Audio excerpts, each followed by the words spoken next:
Okay, so blood work for performance is becoming something that's just like anything. Like it was this nice to have, or that's really weird, that's perverse, or whatever the Elliott lineage was, to something that'll probably be obligatory, or things, oh yeah, we were always doing that. One of the measures that you're gonna find that's very important, particularly, it may not even be a frank fat loss individual, but it's gonna be A1C, and that marker is gonna be somewhat, as you look at the blood work, it's typically very easy to interpret at a very surface level, where the different ranges of the number would have different levels of metabolic condition, AKA diabetes.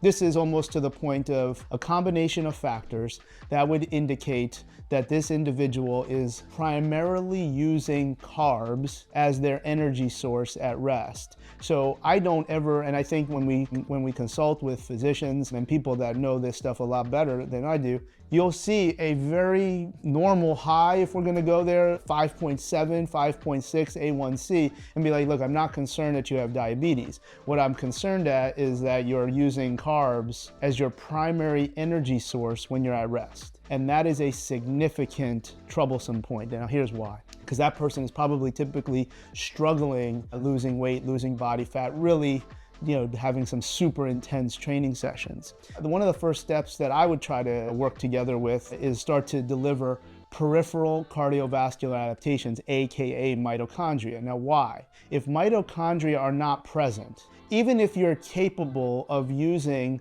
the low-cost aerobic systems, you're not going to have the mitochondria. Once the blood gets to these working muscles, even if they're not working very, very hard, mitochondria require oxygen. That's the electron transport chain. So if you don't even have the mitochondria, you're further limiting your ability to use some of these oxygen-based parameters. So what you will do, you'll use the non-oxygen base, you'll use the glycolytic pathways. That's why your A1C is high, because your body has figured out some way to adapt to make sure that there's glucose in the body to use for energy, because glucose, again, is not going to be of utility in the electron transport chain. Now, what's the problem with that? Well, what's a big deal? Carbs get you glucose, fat gets you everything becomes glucose. It's just what are we using as a substrate? When we talk about the costs of different energy systems, the cost of the glycolytic energy systems, aka we're gonna use carbs that your body is doing a good job of getting into the bloodstream and keeping it there, is now that has this cost of developing reactive oxygen species. It has that cost of developing non-ideal oxidants in the body. And that makes subsequent physiological processes much, much more difficult, if not impossible. So how do we create this solution? We have all these different puzzle pieces that I'm talking about, because you want to burn fat at rest. Well, there's a way to measure that. There's a number that you can come up with, and it's usually done at the same time when you can get a service provided. It's usually very, very similar, where you can have an idea on if you're burning carbs at rest versus burning fat. Well, I don't know why we would want to burn carbs at rest.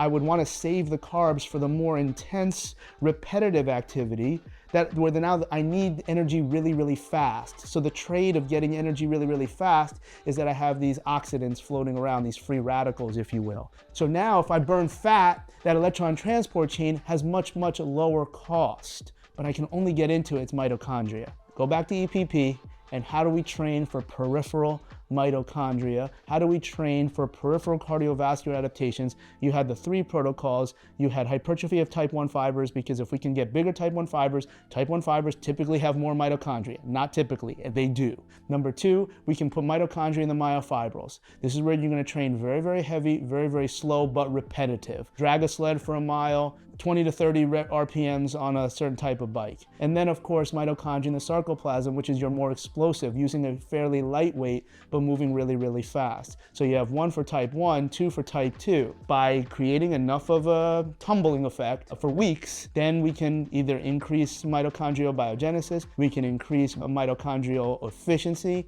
and once the mitochondria is there, then you've got a chance to burn fat at rest if you're doing all of the other things, only one of which might be minimizing the intake of carbs. So you're not allowed to not know about nutrition if you're gonna talk about these other things. That's the key here. Now, you may not be the one that knows, but then again, put 2 heads together and you'll probably come out with 3.